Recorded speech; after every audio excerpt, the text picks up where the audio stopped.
Elles agacent, mais elles pourraient devenir de vrais alliés. Les sargasses sont de retour chez nous, en Guadeloupe aussi. Mais des chercheurs de l'Université des Antilles travaillent sur un projet de transformation pour créer du charbon et ainsi résoudre la question du traitement de l'eau. Ludivine Guiolet-Oulac, Daniel Quérin.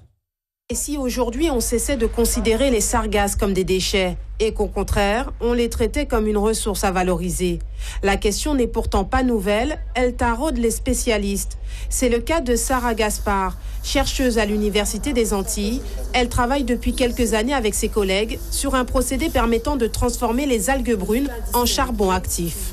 On sait valoriser par exemple la noix de coco en charbon actif, on sait valoriser la bagasse en charbon actif. Pourquoi ne pas essayer une algue? Après avoir été récoltées, c'est donc dans ce laboratoire que les algues vont être traitées. Elles sont ainsi d'abord triées et broyées. Ensuite, on va la mettre à l'étuve. C'est une sorte de four où on le met à une certaine température, à 105 degrés, pour sécher cette sargasse. Dernière étape, la pyrolyse, qui consiste à transformer à haute température, 700 degrés en général, la sargasse en charbon. Voilà. Et moi, en 1 heure de temps, on arrive à avoir un charbon. Bien sûr, on peut changer le temps, mais on a constaté qu'au bout d'1 heure, c'est suffisant.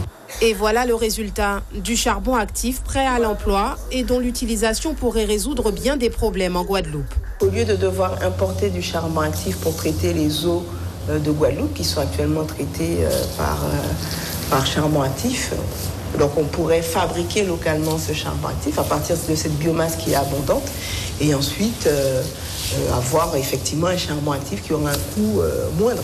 Autant de perspectives révélées par la recherche, mais dont le développement est freiné par un manque de financement.